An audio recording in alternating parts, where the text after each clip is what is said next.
welcome to another episode of You Know Boom, baby! Brought to you by the Run the Play Network.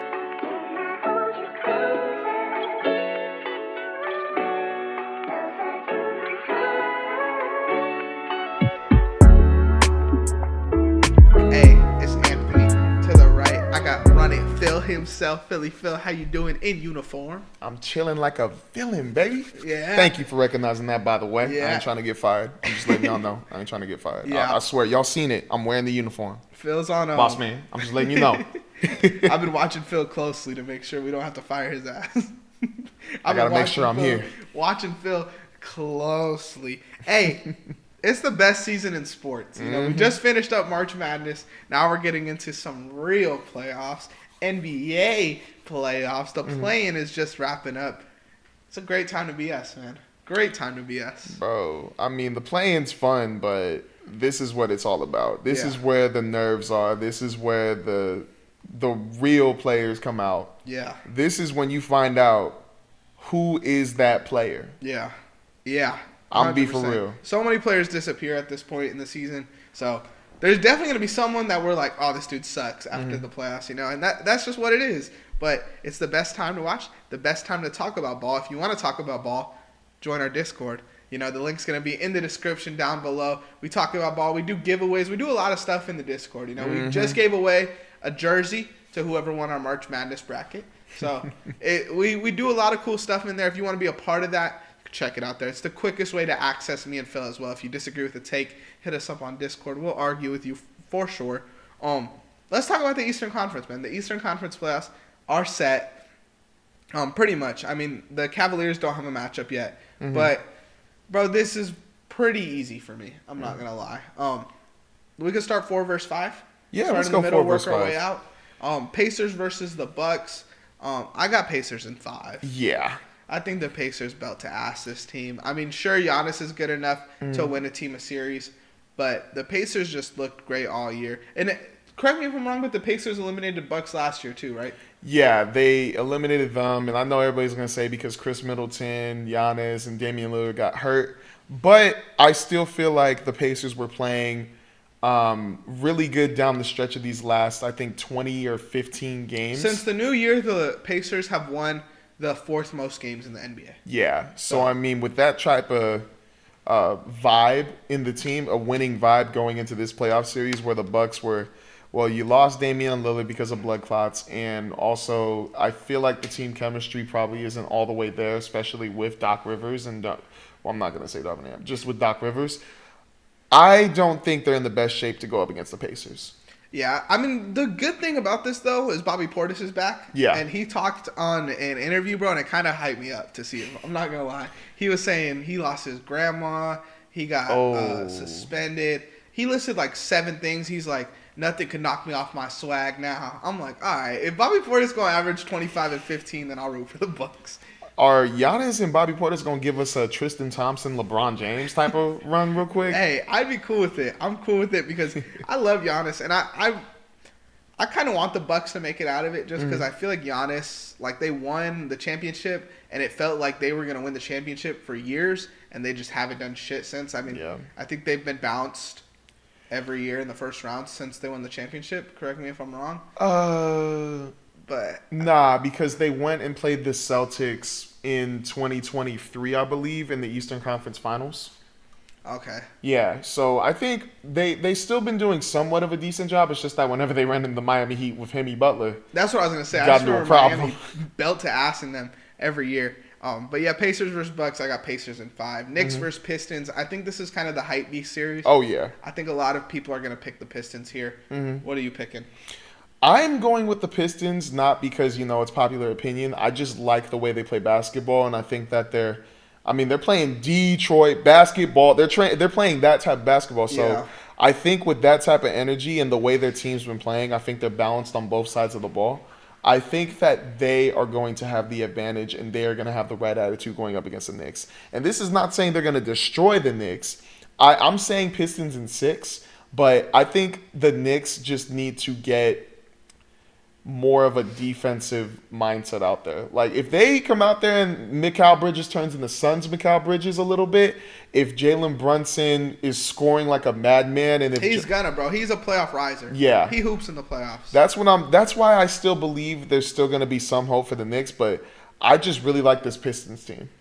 I like the Pistons a lot, bro, and I would be surprised if they beat the Knicks. I'm not gonna lie. The Knicks, I mean, this season they haven't been able to beat the elite teams, but they have been able to beat teams like the Pistons all year. I mean, New York, I feel like they have the guys to put on Cade and exhaust him, bro. Between Mikal, OG, Josh Hart, like Cade Cunningham is gonna have an exhausting series, and that's fine because it's his first playoff series. Oh yeah. And I think the Pistons this is a win season for the Pistons, elevating themselves to the 6th seed. I think next year I could see them in the top 4, top 3.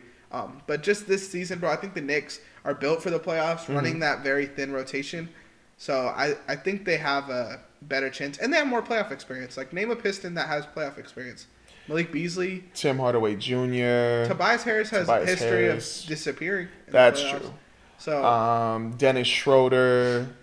Trying to think of who else is maybe on I am tripping. That is a good little cast of guys. Yeah, but it's not like it's crazy where it's like none of those guys carried a team through the playoffs. Yeah. Ever. So but even though I do think the Pistons are gonna win it, I do want the Knicks to win because second round you're going up against the Celtics. Yeah. Let's be for real. You're going up against the Celtics, and the Knicks' whole purpose was to get Mikal Bridges so that they can have wings like OG Anunoby, Mikal Bridges, and Josh Hart to be able to switch on to the Jaylen Browns, the Derek Whites, the Jason Tatums. So if they're built for that, I want to see that. Yeah. Compared to the Pistons where it's like, yo, you ain't got no experience playing up against these Celtics. If the Pistons could beat the Knicks, then I wouldn't count them out versus the Celtics. I would probably still take Celtics in like 5. Oh, yeah. But if the Pistons could surprise me, then I would probably look at them as more of a series team. You know? So, I trust in Cade. Cade, to me, is Cade top 10 in the league right now? I am putting him top 10. I think I'm putting him top 10. Cade or Ant? I am going to say Cade Cunningham. I would take Cade too. I think he's had the better regular season. He's him for sure. Yeah, so that's our first disagreement there. I'm thinking if you get the winner right, you get a point. If you get the games right, you get an extra point. Okay. If Pistons win in 6, you get 2 points. Got you. So I said Pistons in 6, and I said Pacers in 5. I said Pacers in 5 too. So those cancel out. Got you. Let's go Celtics versus Magic. Celtics in 4. Not much to say about that. I like what you did. Celtics in 4. Yeah. It's the Magic. There's just not a lot to over-explain here. Yeah. Maybe we get a Paolo 50-point game and Magic take a game off of them. But the Celtics have just been at a tier 2 or 3 tiers higher than Orlando this year. So I got to give them their credit. They've been hot this year. I think since the new year, they have more wins than Cleveland. Yeah. So I'm taking Celtics in 4. I do respect what the Magic did last year when I think they lost the 2 first games against the Cleveland Cavaliers, and then Paolo Banchero stepped up. That was Franz an amazing Wagner had a series. couple of games, and correct me if I'm wrong, but they were Franz Wagner away from winning that series against Cleveland last year. Yeah, they took it to 7, and I think the last game there was like 160 total points. It was like a low scoring game. Well, the defense was good, but also if Franz Wagner had a better shooting night, they probably would have won. Yeah. So I think I know it's the Celtics, I know there's a lot of pressure, but hey, when you come out the plane, you're going to play hard teams, and I think this is going to rely on, they're going to really have to rely on Franz Wagner to show up. Definitely. They're going to need him. And if they have those Anthony Black, Cole Anthony games, then maybe there's a chance, but I don't see it. The Celtics are too disciplined. I don't think Mazzulla would let that fly consistently. That man is an insane person. So, I like him as a coach. Yeah, I do too. I think he's an elite coach. Lastly, Cavs versus whoever. I got Cavs in 4. It ain't much, really. If they play the Hawks, I'll say Cavs in 4, but if they play the Heat, I'll say Cavs in 5. There you go. For Celtics Magic, did you have Celtic in 4? Oh, my bad. Yeah, I had Celtics in 4. Right. I apologize. Let's talk about the West. The West is a lot more interesting. A lot less 4-game series for me. A lot less 5-game series for me. But before we talk about the West, let's hear a word from our sponsor, Boom Fantasy. Man, okay, LeBron hit my parlay. Let's get it. Oh shit, he hit it? Yeah, bro. Look at this. I won $200. I tailed your parlay. How the heck did you win $200? I used Boom Fantasy. I used their pick and spin, spun the wheel, got 10 times my money. Bro, you gotta hook me up. If you use code RTP, you could get a risk-free bet up to $100. Let's get back to the video. All right, you want to start in the middle again, Phil? Yes, sir. Clippers versus Nuggets. I can't wait for this series, bro. I can't. You know what's crazy? The first ever game in the series is on NBA TV. Oh, yeah. I saw, wasn't that posted on Twitter by I the seen NBA? it somewhere. But I'm like, bro, what the fuck? Like, this is the Clippers' first playoff game in the Intuit Dome. This is probably the series with the most hype going into it, I would say. NBA TV? This series and Pacers versus Bucks have NBA TV games. And I feel like those two are probably, maybe Knicks Pistons is the most hyped series. But I think those two are like 2 and 3. What do you think about this series? Where's your prediction leaning? Now, this was tough to think about because, without a doubt, Ivica Zubac has been having a really great season. And I feel like he is still going to cause a little bit of trouble for Nikola Jokic. But, man, it's Nikola Jokic. Yeah. You never know what you're going to get with him. He is such an amazing player. But the Flippers as a whole team look good. I know I'm a Laker fan saying that. Go crazy. But I'm being honest. They look really good. And to be honest, I'm picking them to win the series. Really? I love Jokic and I love the Nuggets and the way they play basketball, but the Flippers look really good. James Harden down the stretch, along with Kawhi Leonard, have been looking so good. Kawhi's been so amazing, man. That too. All NBA underrated Kawhi Leonard this season. He's been looking so good. Derrick Jones Jr. has been playing defense for him, and Chris Dunn too. Put some fucking respect on Dunn. He's been playing amazing. You saw that interview with Patrick Beverley talking about Kawhi Leonard comparing Chris Dunn to him? No, I didn't. What'd he say? He was probably mad, huh? Well, a part of me feels like Patrick Beverley might have been trying to over-exaggerate it, but Kawhi was trying to say he kind of reminds me of you and all that. And then Patrick's like, nah, ain't nobody compared to me, man. Nobody does me. And then Kawhi's like, I don't know, man. Chris Dunn be getting in them dudes like you. And I like Chris Dunn a little bit more than Patrick Beverley, only because, like, he actually plays, like, hard and physical, and, like, he's not trying to be an annoyance. That, too. Like, he doesn't seem like an annoyance. And honestly, shout out to Chris Dunn, too, because 2-3 years ago, he wasn't in the NBA. Yeah. And now he went to Utah, made himself look like is a really good role player. And now he's playing for the Flippers, and he's probably going to have, I say he plays for the Flippers for another, like, 4 or 5 years. I think he should be on an all-defensive team. I think Chris Dunn has an amazing season this year. I think Kawhi, I think I've seen in the last, like, 18 games he's scored 20-plus. I think since he's came back, he's only missed 6 games, which is, like, insane for Kawhi. Yeah. So I'm going to give Kawhi his credit. Yeah. I'm going to give the Clippers, like, the Clippers this season haven't shown me a reason to pick against them. Yeah. Which is them every season, and they disappoint me every fucking season. But hey, he's not going against Luka in the first round. The Clippers are, so no pandemic P in the playoffs. I think these role players, even if Harden or Kawhi have a bad series, I think these role players have enough in them to not drag a team, but like elevate a team a little bit. Yeah. Nothing lately makes me feel great about the Nuggets. Yeah. I'm taking Clippers in 5. Oh. I'm taking Clippers in 5. Shout out to Norman Powell, too. Sorry. Shout out Norm. If I'm the Clippers, there's 2 different ways that teams defend Jokic in the playoffs. Yeah. It's either Jokic does everything and we're just going to have you give us buckets the whole series and make sure everyone else does nothing, or you just sit on players and you hope Aaron Gordon doesn't shoot 8 for 10. Christian Braun. Like, I feel like the Nuggets have a lot of guys you could sit off of now. Yeah. With Aaron Gordon, with Brown, with Peyton Watson. Like, with Westbrook, for damn sure. There's minutes. There's going to be a lot of minutes where you could double team Jokic the whole series. But what about Jalen Pickett? Hey, if that's what they want to prioritize, go ahead. If y'all want to, we're mad because they're starting Westbrook over Jalen fucking Pickett. Big fucking deal, bro. Like, come on. Let's be self-real. That's why you fire your fucking all-time winningest coach. That's still crazy to me, man. Insane to me. That is crazy. Maybe that's why I'm picking the Clippers, because they did my boy Mike Malone dirty. Yeah. I like Tyronn Lue. I like Jeff Van Gundy as a defensive coach. Zubac eats against Jokic. He had a 20-20 game against Jokic early on in the season, I believe. So I'm taking the Clippers in 5, bro. Clippers. I just think the other guys aren't going to perform. Jokic might be enough to win the series, but I'm going to bet on how good the Clippers have been all year. Yeah. I mean, I think in the last 25 games, they lost like 2 or 3. I think so. They went on a crazy run the last 20 games of the season. Yeah, I mean, you got to give them their credit, bro. And they got the same record as us too. So Yeah. that's crazy. I'm picking the Flippers in 6. Yeah. Oh, really? I'm picking them in 6. I thought you picked the Nuggets. I thought you said that. No, I said Flippers. Okay. I said Flippers. I said I like the Nuggets and the way they play basketball, but Got you. I got to go with the Flippers. Okay. But I say 6 only because I do think that Jokic and maybe either Michael Porter Jr. and Aaron Gordon can help them out and they can get 2 games. But Flippers are going to be the clear dominant team to me in this series, and I think they win in 6. Only way they lose to me is if we get playoff Clippers. Like, if they just slide for some reason, then Nuggets, y'all have that. Y'all can start Jalen Pickett. I'm about to say, if James Harden gets a 10 or 11 game, maybe even 9, and then Kawhi Leonard gets hurt, then we made a mistake. But I don't think they're going to get hurt this year. No, I don't think so either. I think Kawhi's shown to be consistent. I think a lot of the people picking the Nuggets because they don't trust Kawhi is lazy. Yeah.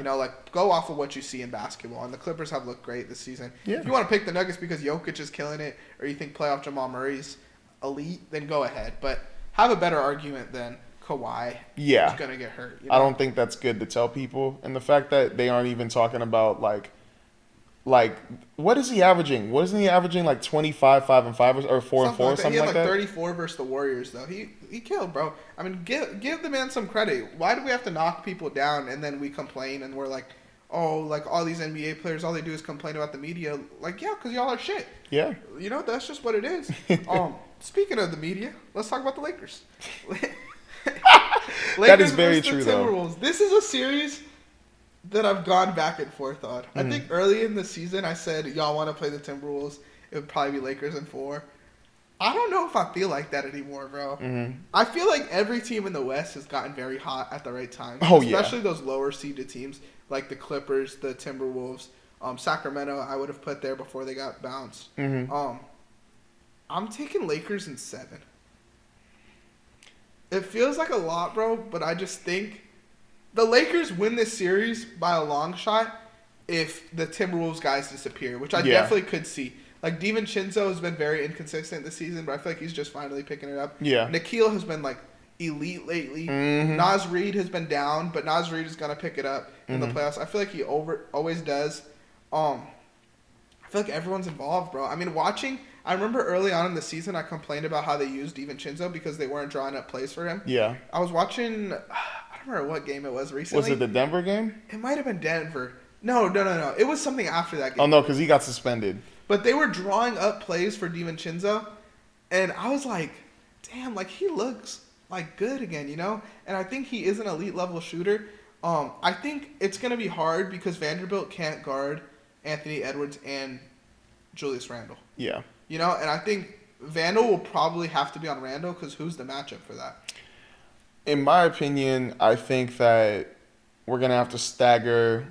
We're going to have to keep 2 of Rui and Vando or LeBron and Vando in if we ever have Dorian Finney-Smith off the floor or Rui and LeBron off the floor because we're going to need somebody. We're going to need somebody besides those 2 on sticking Anthony Edwards or something like that. Let me ask you a question, Phil. As the guy you've probably watched all 82 Laker games this season. Yeah, most.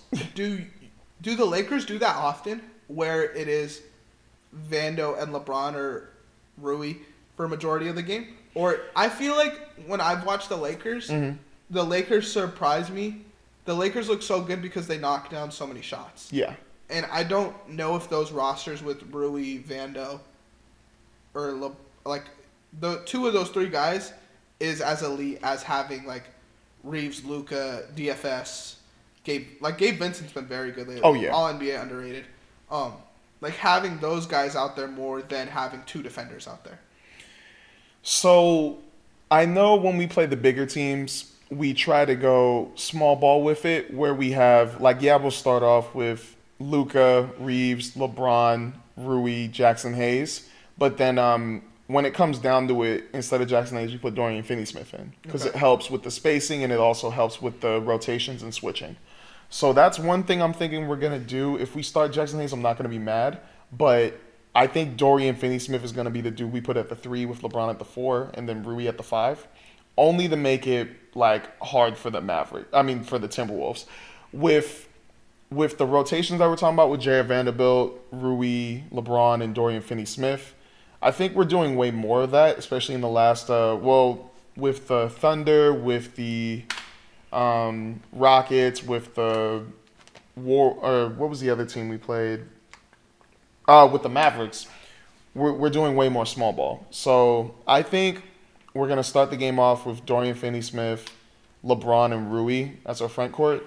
And then we're going to keep subbing in Vando for one of those guys. Okay. Because we're going to have to keep those guys on the floor because they're a big team. Naz Reid, Rudy Gobert, Julius Randle. We can't just go small ball with it with Gabe Vincent, Luka, Reeves, Dorian Finney-Smith. It's not going to work. I think Rudy doesn't see a lot of minutes in this series. Mm-hmm. I think you guys have a good matchup for him. Like, and they have a guy now. Like, they could play Naz Reid now. You know, like, you can't have Rudy stand in the corner on DFS or someone that can knock down shots. So I think that's going to be a very interesting part on how Coach Finch uses Rudy in this series. Yeah. But it's going to be an interesting series. I don't know if your guys' defense is enough. I want to say, like, it feels like Lakers should win in 5 and 6, but, like, I just wouldn't count out these Timberwolves shooters. And I think it was so obvious that Minnesota traded Cat to pay Naz Reid and Nikhil. Like, those guys should have some pressure to show out in the series. Oh, yeah. Because they made that decision. So, I'm taking Lakers in 7, but I also wouldn't be surprised if Minnesota won. And that, like, feels weird because the Lakers have been so hot lately. Yeah. I mean, when I was saying in the other video we need to win this series, like, I'm not trying to put any, like, shame on the Minnesota Timberwolves because they're a good team. Yeah. It's just that I want to win the first round. Yeah. Like, no matter who it is, I want to get out of the first round. But I really want us to win. I'm saying Lakers in 6 only because I do think that LeBron, Reeves, and Luka, playmakers, I can't say backcourt, playmakers is going to screw them up a little bit because Luka's going to bring the ball down and then LeBron's going to be playing off ball, and that's probably going to screw a lot of people up, especially if they try to go double team or anything like that. They don't want to do that. I don't know if they have to double, though. I think Austin Reeves is going to be the factor in the series. I think it's going to be Rui. Really? I think it's going to have to be one of the other guys because, like, I'm not saying McDaniel's going to lock up LeBron, but McDaniel's is a good defender. Oh, yeah. Ant's a good defender. So it's going to be that. Who's going to pick up Reeves or who's going to pick up Rui, like you said? And I don't know who is going to – like, are they going to put Julius Randle on Austin Reeves? That's Mike the toughest Conley, thing. Like, Nikhil maybe? But that's barbecue chicken. This is going to be a fun series to watch, and I feel like this is going to be the one that has the most, like X's and O's to it, because you really what you start off with is it's going to be so important. Like, no matter what, rotations are going to be so important in this game. Yeah, I will say Lakers in 6, but it's not fully guaranteed. Minnesota could surprise us. And also, JJ's been a good coach this season. Yeah, but a first-year coach in the playoffs, that is a lot to handle. That's a lot of pressure. And he has LeBron, who's there to kind of back him up, and also they have a good coaching staff around JJ. Yeah, but he's still he's the one calling the shots. Yeah. You know, so he could backseat it or he could lead, whatever it is, but that's another factor. I feel like, but yeah, it's going to come down to coaching, and it's going to be a coaching battle for sure, because I think talent-wise, you guys probably have the better stars, but I feel like this team kind of has the better everything else, you know? So it's going to be an interesting series. Houston versus the Warriors. This one's going to be fun, too. The West is just going to be fun. This one is very flip-flop. What I'm most excited for in this series is watching Amen Thompson chase around Stephen Curry, because that's going to be the series, you know? And if Amen Thompson can do that, which he's the most athletic player probably in the last 5 years, you know? If Amen Thompson can do that, then I think the Rockets really can win this series. But I think Curry's going to punk the youngin, bro. I'm taking Warriors in 6.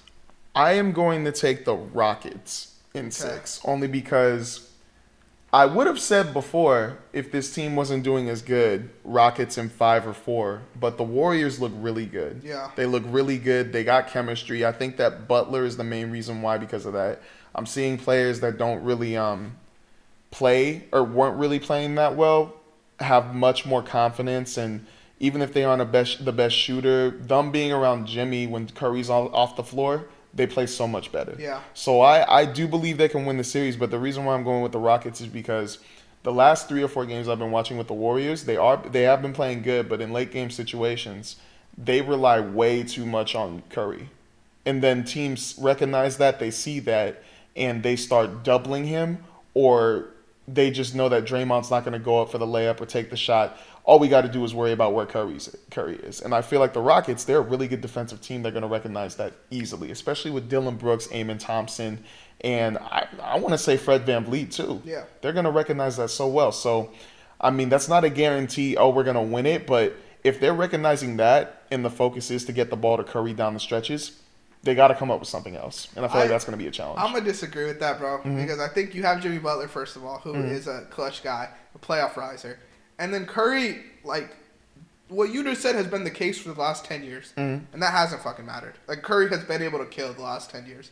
Being the guy, being the focus for the offense. I also think that I don't love Draymond Green, but Draymond Green is very good at getting under young players' skins. And they have a lot of young players on this team. Oh, yeah. You know, so he could throw off a Şengün. He could throw off a Amen. And, there's really nothing. Like, Fred VanVleet's going to have to be in these guys' ears as the vet on that team. Also, Dylan Brooks versus Draymond. Like, there's going to be real-life beef. But that blown layup by Draymond in that Clippers game was abysmal. That was so bad. Like, that is literally what a coach in high school would pull you out of a game for. They say, go for the fucking layup, don't go for contact. Yeah. Because that's what he was trying to do. And it's like, Draymond, you're not a 90% free throw shooter. Like, you should have just put that layup in. But they say he's trying to help out the Lakers, help out LeBron. So that's his dog. But this series is hard for me to predict because I don't think you could go off of what's happened in the regular season, because when these teams match up, either Fred's out, I think Curry missed a game versus the Rockets. Like, everyone's been hurt, and I feel like these teams are so different than what they were in the regular season. I mean, Jonathan Kuminga isn't even getting PT anymore. Yeah. He put up 33 against the Rockets early on in the season. So I want to see. I'm loving what I'm seeing out of Moses Moody. I think, like, he's the definition of an elite role player. But I'm also loving Fred VanVleet, man. I feel like he's getting a lot of shit on Twitter, but this team is just objectively better with him. Yeah. And the Warriors have won more games than the Rockets since the trade deadline. I'm going with the Warriors. I just feel more confident in the vets. I think this is a win of a season for Houston. They made the playoffs. They were the 2 seed, and they really weren't supposed to be that. It kind of reminds me of us last season, or the Grizzlies or the Kings, like when they just sneak into the playoffs. But I mean, like, they have to play the Warriors. You know, like, that isn't. You don't get the benefit of being the 2 seed when you match up against Golden State. That is true. Seed. So I feel more confident in the Warriors. No, I feel that. I don't know. I've just seen way too many plays, and probably it's because I watched the Spurs and the Spurs Flippers and another game where even when Jimmy had the ball and they put a really good defensive person, like if it was Harrison Barnes or somebody else, he was looking for Curry. And it's like, if you can't find Curry, I mean, is Brandon Podziemski going to be ready to take that shot? Is Moses Moody going to be ready to take that shot? And I just think that is the one thing that's weird. If you're going up against a defensive team like this, and they were to do that again over and over again, are you gonna turn into Hemi, or are you gonna try to look for Curry? That's my question. So that's what you're betting on. You're betting on him passing up in the playoffs rather than turning into Hemi. A little bit, because I feel like with those other teams Jimmy Butler has been on, he knows this is his team, he knows this is him, and he knows that he has to come up to it. But now I feel like it's a question mark now, where it's like, can I give it to? Do I need to be the Robin and get Curry going? Like, and I feel like this is the first time that's going on with him, like past the Chicago Bulls thing. I think he's gonna adapt. Yeah. I mean, if like what you're saying isn't working in the regular season, like if you know that, then the Warriors definitely know that. You know, so I think they'll adapt in the playoffs. And I mean, he's gonna have Dylan on him probably for most of the series. Like, seeing that one-on-one matchup is going to be interesting for sure. I think there's going to be a lot of fights in the series. Like, there's a lot of hotheads in the series. There's going to be a suspension. Yeah, I mean, and I'm looking forward to it because that's what I want. I think it's going to be Dylan Brooks and Draymond Green who are both going to get ejected. And then, well, how many techs does Draymond have? Is he close to that mark where he could get suspended one game? I mean, I'd guess so. I think it's going to come. Yeah. I mean, I got to see what the number is for him, but I would probably guess so. The last series to talk about is OKC versus whoever the 8 seed is. If it's Memphis, I think OKC in 4. If it's Dallas, I'm going to say OKC in 5. Again, I don't want to see Dallas, but I just think we've been it. Yeah. I'm going to say you guys are the most prepared team for the playoffs. That's obvious to me. Just like the Cleveland Cavaliers, but if it were the Grizzlies, I'm going to say in 3. I'm just kidding, in 4. It's obvious. They don't have their coach. They don't have any structure right now. It's going to be OKC in 4. With the Mavericks, I want to say 4, but I do think it's 5. Yeah. Because I do think they take one game off because they played just really good defense that one time and they just have to win it. Like if it's like a 3-0 like thing, they win one and then you guys go back and win the last game. So I'm going to say Dallas in 5. OKC in 5. OKC in 5. Sorry. I will say I was nervous for New Orleans last season, and we kind of busted their ass. So I mean, maybe being nervous for Dallas is just me as a fan. But OKC has a positive record against every team except the Mavericks and the Warriors, teams with even records, Wolves and Nuggets, and teams with 1 win against us, you guys and the Spurs. The Rockets are 2-3 versus us, and we've beaten every team in the NBA. Yeah. Like at least once. I don't know how many times that's happened. I don't know if that's an impressive thing or if that's just a good thing, but we have beaten every team in the NBA one time. That is true. I was gonna say Lakers did that, but then they lost to the Raptors twice. So yeah, and that's it's a pretty random one. You know? Oh yeah. I feel like it is more of a luck thing than like a hey, this is how good we are thing. But yeah, I mean, it's gonna be an interesting playoff run for sure. We're gonna go through the first round, and then whenever the second round's hidden, we'll go through the second round, third round, whatever. To the finals. To the finals, baby. So make sure you guys like, subscribe, follow, join the Discord, run the play, Boom Fantasy, all that. Philly Phil, let them know. Please make sure to like, subscribe, and follow Run the Play Network on Instagram, TikTok, YouTube, Twitter. Make sure to hit that bell as well and add our Discord, just like he said. I'm your man, Phil. This Ant-Man straight out the MCU. We out, and let's bounce. Bounce, baby, boom. I kind of realized like late that I could like sit back and pull this closer to me. You know? I'm about to say, this is nice. I'm chilling. We got that leg room, boy. I was chilling right here, and I was just like, oh, it's right here. I zoomed in on here. We got that leg room, boy.